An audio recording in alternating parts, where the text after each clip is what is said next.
Well, things have changed around here. Meet Humphrey. Hey, little man, who's 11 weeks on Sunday. Who's Tilda's new playmate since the tragic loss of the teddy bear. And they don't like each other, as you can see. Right, back to the car. Maybe not. Good girl, Tilda. Didn't film what I did yesterday because I don't want to. But I'll just mention my method, which is probably wrong and heinous and all the rest of it, how to get these bushings out of the upper control arms. It involves fire. That's all I'm going to say. And then once you've got it melted, I use a screwdriver to lever out the centre piece. Here's a bushing here with the rubber, applying enough heat, however you do it. Probably if you're in a small neighbourhood, I wouldn't do it. Makes a bit of smoke. But I know how else to do it, to be honest with you. And now I'll just collapse the outer shell and I can get them out. If you got a better set of pullers, I'm sure it could be done. But if you're at home and you don't, I don't know how else to suggest here. I did think about, I did apply to one of them. That's the one that's in the vise, obviously. You can't see it. I did try and cut it down, but it wasn't going to go anywhere. So this is an easy way. Gut it, then you can collapse the shell and they pop out pretty easy. So that's what I'm going to do now. I'm going to collapse this shell down here, and then we'll knock him out. So I've done it before, so I'm still doing it. Okay, so Humphrey is a little tired. It's been a big day for a young supervisor. He's so cute. Anywho, he's not scared of noise. I've been beating the crap out of this stuff. So, got one out. Two things to note. Don't try and wind the bolts out of the pins because they're knurled. Bang them out with WD-40, whatever. So what I've done here, simple stuff, I know, probably with a suck egg. I've collapsed it down. You can see there's just a separation there. I think you can. And I was getting a drift, or this case a gudgeon pin out of a Continental, I think it was. They just knock out real easy. There's one there. Really didn't knock it down that far, as you can see. Didn't bend it that far. Bit of a hit. Out they come. And then we'll be cleaning them up, painting them, and installing these bad boys, Super Pro. And you know, just going to have a lot more longevity rather than relying on rubber flexing, as it were. These obviously have a metal pin in them, and the bushing spins on that. I've got to punch them out. I'm sure I'm going to find knurls for the grease to go in there that came with the kit. That's it there. Anyway, moving along. Righto, so a bit of blasting's been carried out and cleaned up the upper control arms here, and we have a 100% crack rate. So I don't know if you can see that, but right at the tip of my finger there, that's actually a crack. Same there, and they're all going outboard, by the way. That one's a whole lot more obvious. They're all pretty much cracking at the same point and going the same way. So these ones I've repaired before with the dirty old arc welder years and years ago. Not this one, didn't weld this side. But you can see that bit more prominence. Sometimes it'll be hard to find a crack depending on the light you've got on it, but I think that might be coming up. You can see that coming from the hole.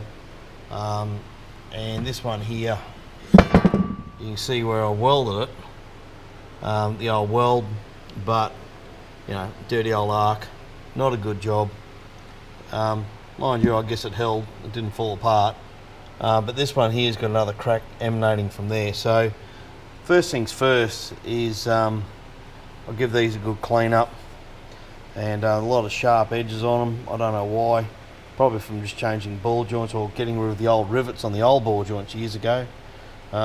So need to grind all that down, clean it up, and just weld that, grind that back down flat on this side. And this side, I think I'll shape a plate and put a doubler in there, but it can't be too thick. That's the problem, because the bolts that come with the saddles really don't give you much latitude. I mean, if that, you call that just in safety, in fact there's no latitude except for that washer. Bugger. Oh well, I'm just going to have to weld it as best I can and grind it flat, because there's just not enough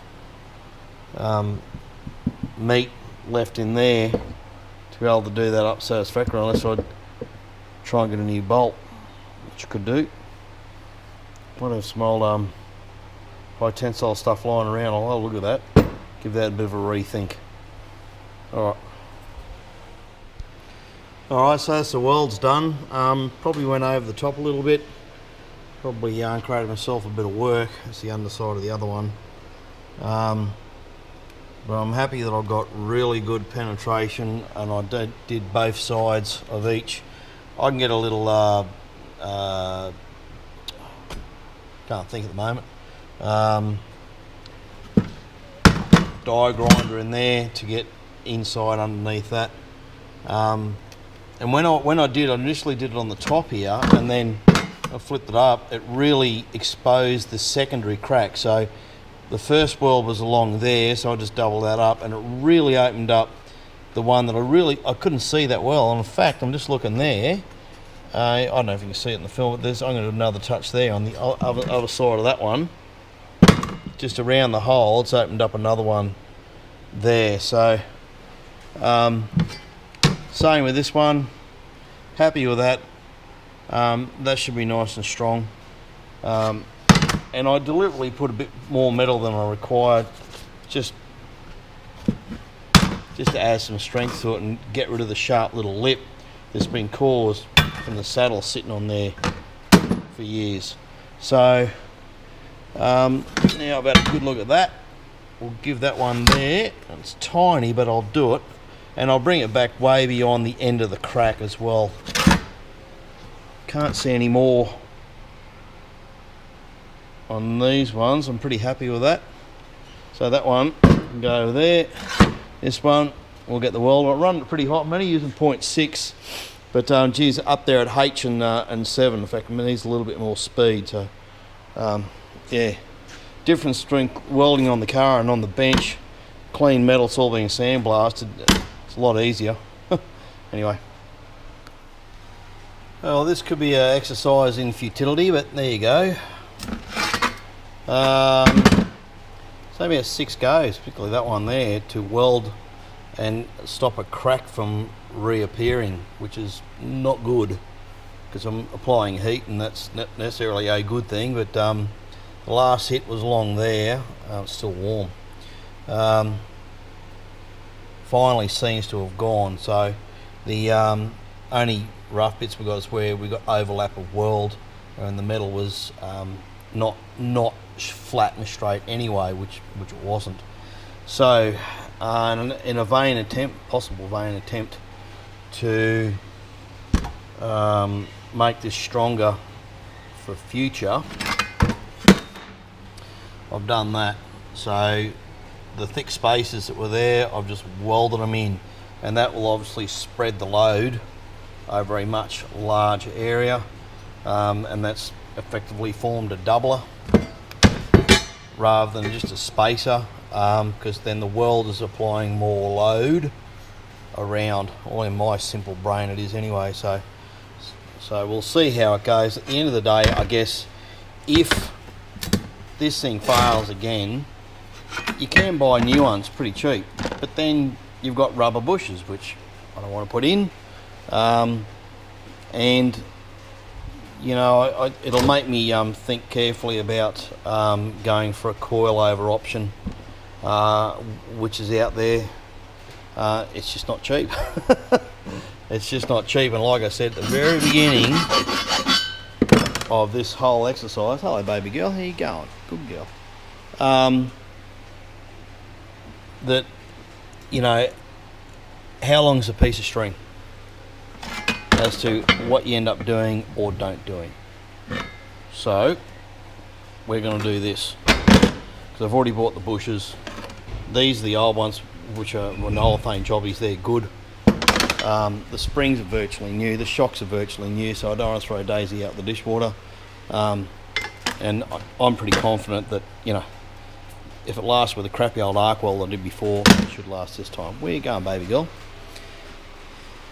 Off to see mum. Alright, don't ignore your puppies when they come to the shed.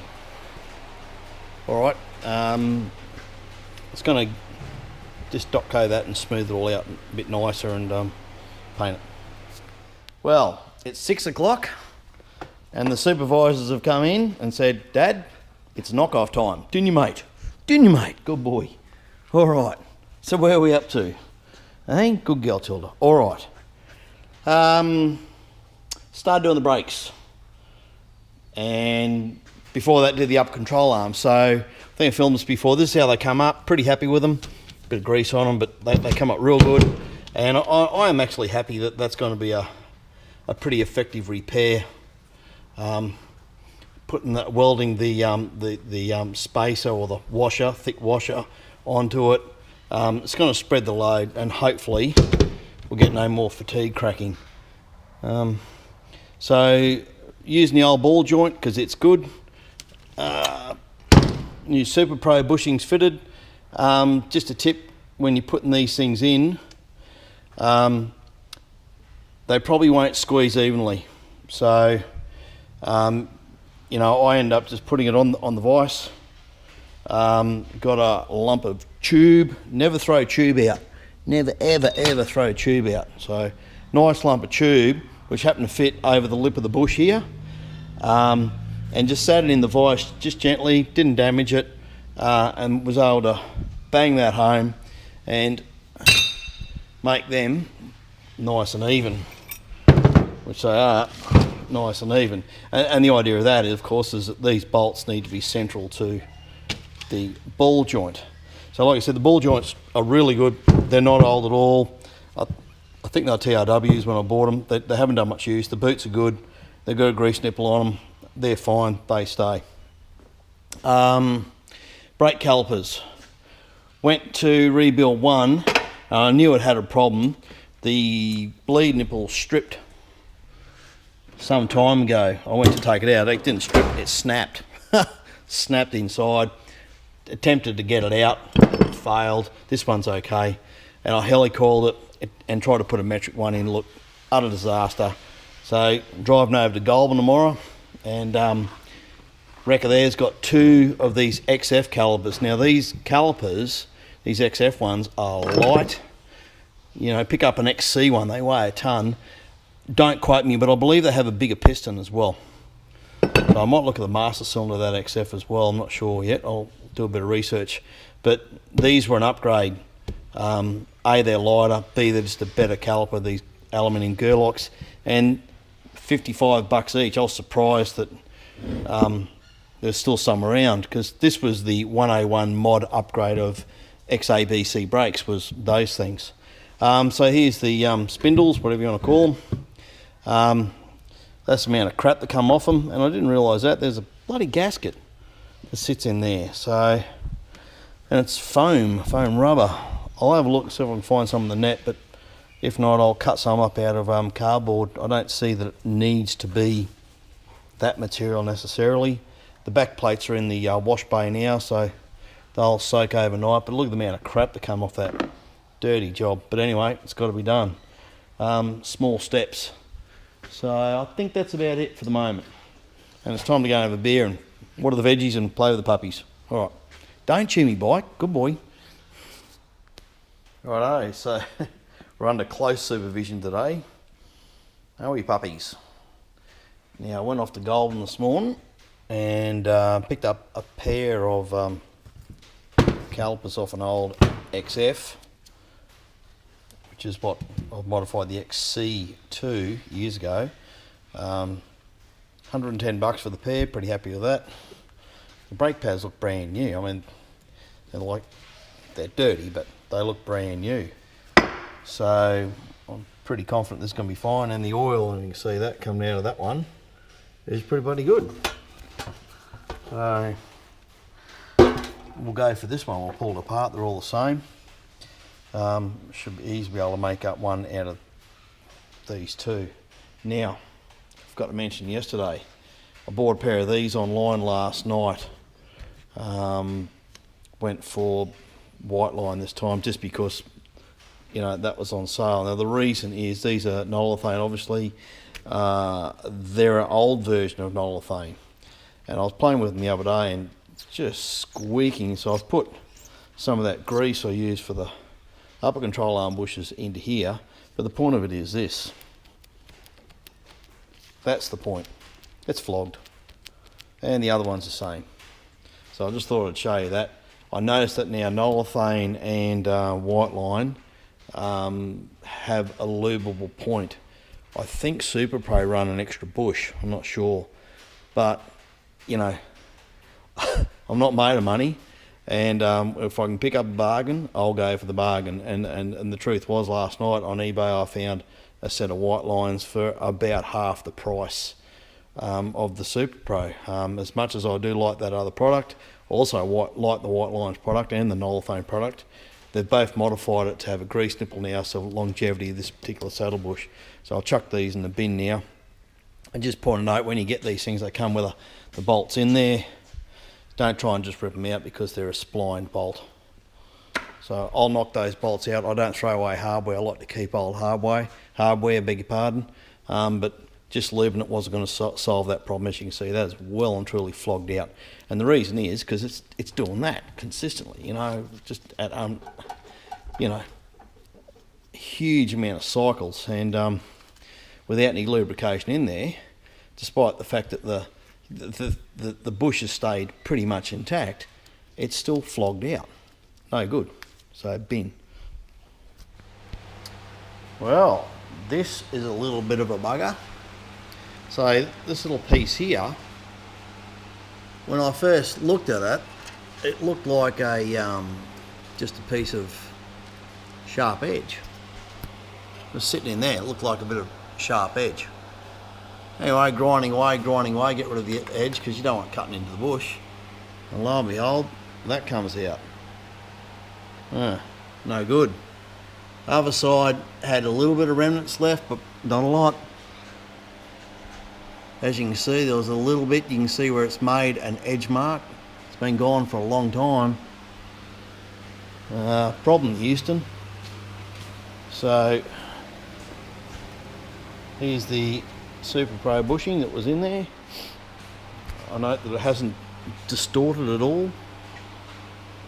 But now when you put it in, it's going to be like a pea in a bloody pot. Sorry for swearing. I mean, really, a pea in a pot. That's not much chop.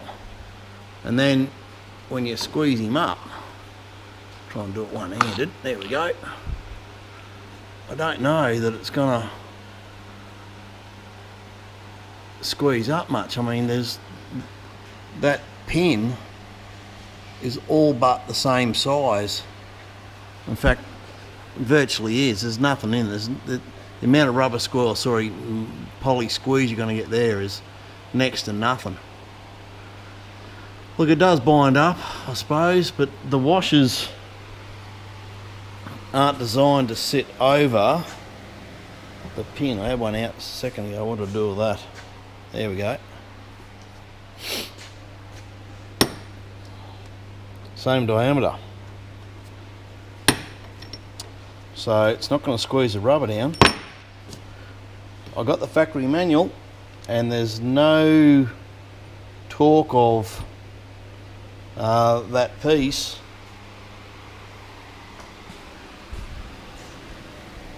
whatsoever.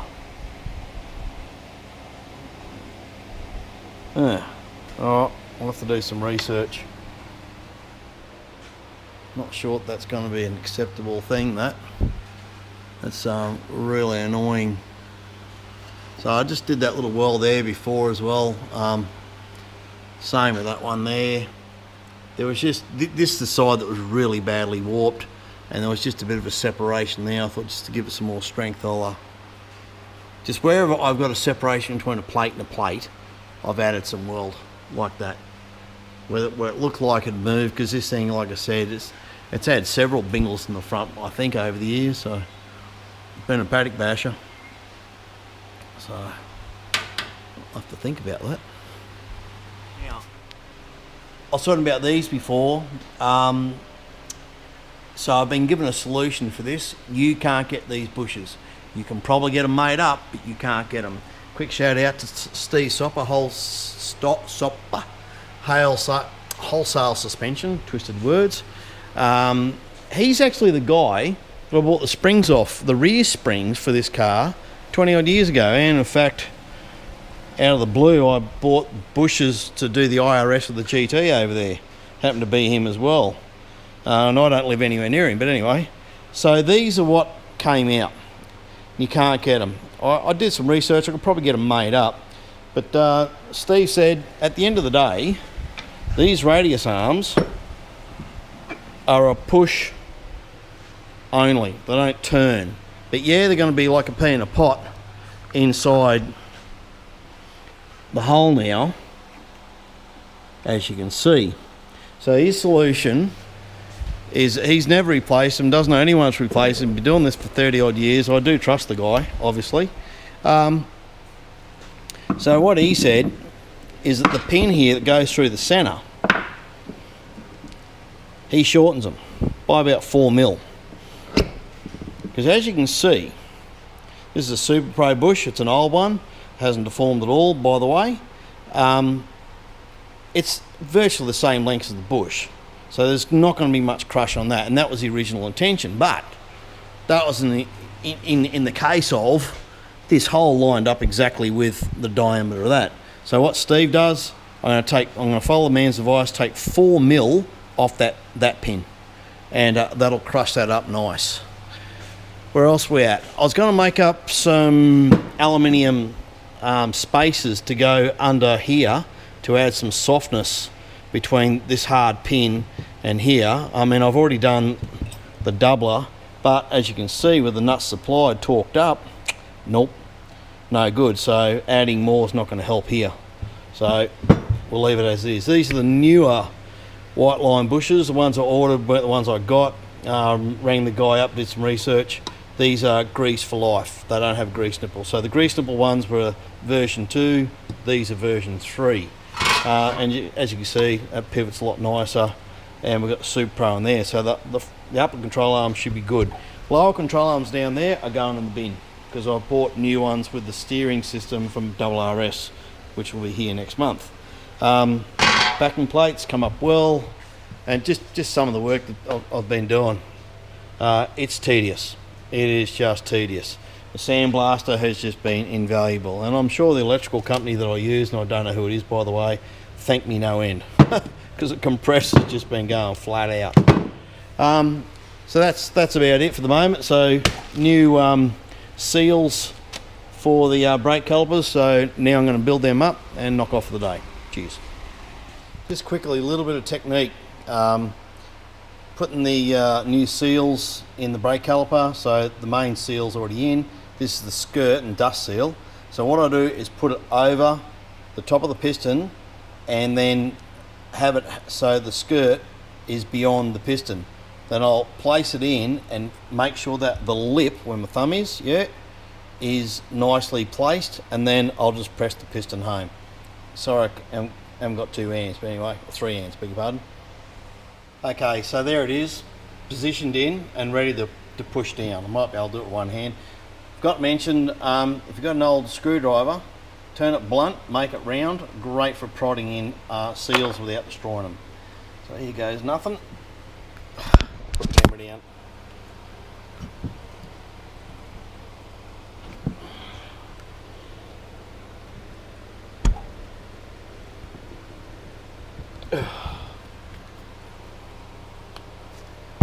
Probably going to run out of memory, I think. Anyway, you get the picture. I'll give that a bit of a knock, but I'm running out of SD cards, so